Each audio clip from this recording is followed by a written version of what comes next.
हल्ले जे आहेत ते करण्यात आलेले होते आणि ड्रोनद्वारे पाकिस्तान हल्ले जे आहेत ते पाकिस्तानकडनं करण्यात आलेले होते आणि त्याला प्रत्युत्तर म्हणून भारतीय लष्कराकडनं आता पाकिस्तानमध्ये ड्रोनद्वारे जे आहेत ते हल्ले होताना सध्या पाहायला मिळत आहेत।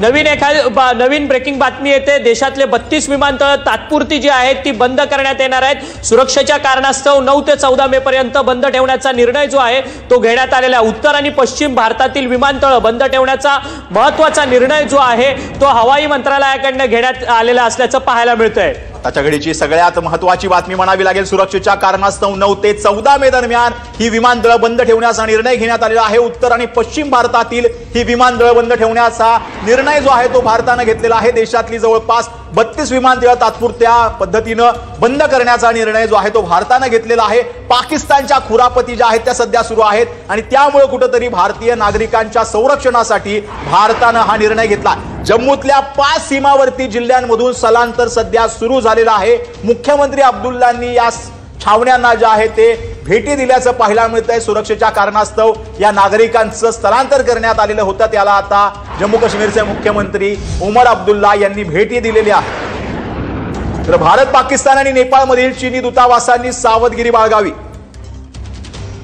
चीनकडून चीनी नागरिकांसाठी सूचना ज्या आहेत त्या जारी झालेल्या आहेत। दक्षिण आशियाई देशांमध्ये प्रवास करताना सावधगिरी बाळगा असं सूचना जी आहे ती चीन दूतावासाकडून केली जाते। भारत, पाकिस्तान, नेपाळमधील चीनी दूतावासांसाठी संपूर्ण सूचना जी आहे ती जारी करण्यात आलेली असल्याचं आपल्याला सध्या पाहायला मिळत आहे। पाकिस्तान सध्या बिथरलेल्या अवस्थेमध्ये आहे, कारण की गेल्या 1 ते 1.5 तासांपासून भारतीय लष्कराकडनं पाकिस्तानच्या अनेक भागांमध्ये हे हवाई हल्ले जे आहेत ते ड्रोन मार्फत होताना पाहायला मिळते। त्यामुळे पाकिस्तानमधील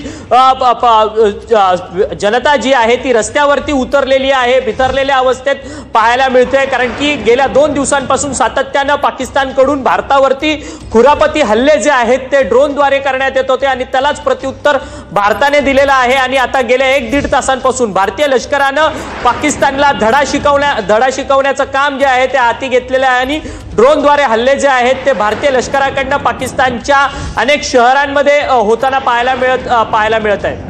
तर जम्मू सेक्टरमधून आता भारताचा पाकिस्तानवरती प्रतिहल्ला पाहायला मिळतोय। हा जोरदार प्रतिहल्ला जो आहे तो भारताकडनं करण्यात आलेला आहे। जम्मू सेक्टरमध्ये पाकिस्तानकडनं जोरदार गोळीबार करण्यात येत होता। राजौरी असेल, पुंछ असेल आणि विविध भागांमध्ये जे कुपवाडा असेल या भागांमध्ये पाकिस्तानकडनं जोरदार प्रतिहल्ला करण्यात येत होता, त्याला आता भारतानं जशास तसं प्रतिहल्ला करून उत्तर दिलेलं आहे। पाकिस्तानच्या जलालपूर, जाटान परिसरामध्ये भारताचे ड्रोन हल्ले पाहायला मिळत आहेत।